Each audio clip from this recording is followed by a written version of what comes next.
तो दोस्तों हाल ही में नेपाल से संबंधित मैंने एक आर्टिकल के अंदर रिपोर्ट देखी थी, जिसे देखने के बाद मुझे काफ़ी अजीब सा लगा और सोचा कि मुझे आपके साथ डिस्कस करनी चाहिए। क्योंकि दोस्तों ये जो रिपोर्ट है इसमें जो कहा गया है नेपाल जो कुछ करने वाला है वो मुझे तो बिल्कुल भी ऐसा विश्वास नहीं हो रहा कि क्या नेपाल ऐसा कर सकता है और क्या सच में नेपाल को ऐसा करना चाहिए।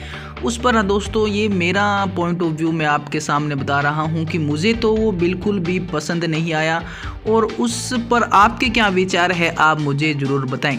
दोस्तों इस आर्टिकल में ये बताया गया है कि नेपाल में बंदरों का जो प्रकोप है वो बहुत ही ज़्यादा बढ़ गया है। बंदरों का जो आतंक है वो हर दिन बढ़ता जा रहा है और बढ़ती ये जो बंदरों की संख्या है ये फसलों की बर्बादी का कारण बन रही है। इसके अलावा बंदरों से अन्य भी काफ़ी समस्याएं बढ़ रही है। तो नेपाल के एक निचले सदन के एक सांसद ने ऐसा सुझाव दिया है कि नेपाल सरकार को अपने जो बंदर है वो पकड़कर चीन को बेच देने चाहिए। और ये जो सुझाव है ये दिया है नेपाली कांग्रेस के रामहरि खातीवाड़ा ने। उन्होंने कहा है कि बंदरों को पकड़ो और चीन को बेच दो, क्योंकि दोस्तों वो श्रीलंका को देख के ऐसी बात कर रहे हैं, जिसमें उन्होंने ये संदर्भ भी दिया है कि श्रीलंका ने भी अपने जो बंदर है वो चीन को बेचे थे और श्रीलंका ने जिस प्रकार इस समस्या का समाधान निकाला था वैसे ही हमें करना चाहिए। हमें अपने जो बंदर है वो श्रीलंका की तरह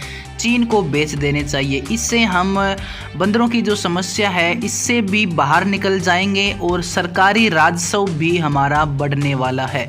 दोस्तों मेरा पॉइंट ऑफ व्यू ये है कि सरकारी राजस्व बढ़ाने के लिए क्या नेपाल को बंदर बेचने की नौबत आ गई। हम मानते हैं कि बंदरों का जो आतंक है वो नेपाल के अंदर बढ़ रहा है और इससे काफ़ी समस्याएं भी नेपाल के सामने आ रही है। तो बंदरों को कंट्रोल करने के लिए और भी काफ़ी उपाय अपनाए जा सकते हैं। उन्हें चीन को बेचने की क्या ज़रूरत है, क्योंकि दोस्तों हम जानते हैं कि चीन उन बंदरों के साथ क्या करने वाला है। चाइना के लोग उन बंदरों को मारकर खा जाएंगे। यानी डायरेक्टली अगर हम बात करें तो नेपाल अगर ये काम करता है तो पाप का भागी यहाँ पे बनने जा रहा है। और पाप का भागी क्यों बन रहा है, इसको मैं पाप से क्यों रिलेट कर रहा हूँ वो भी दोस्तों मैं आपको बता दूँ। क्योंकि नेपाल एक धार्मिक आस्था रखने वाला देश है और जो बंदर है उसे हनुमान जी का प्रतीक माना जाता है, यानी हनुमान जी के रूप में ही बंदर को देखा जाता है। तो क्या हनुमान जी के बंदरों को बेचकर नेपाल अपना सरकारी राजस्व बढ़ाने वाला है? और अगर नेपाल ये काम करता है तो दोस्तों आप ही मुझे बताओ कि ये कहाँ तक सही है और कहाँ तक गलत है। मैंने अपना पॉइंट ऑफ व्यू आपको स्टार्टिंग में ही बता दिया था। अब आप अपना पॉइंट ऑफ व्यू इस कमेंट सेक्शन बॉक्स में रख सकते हैं।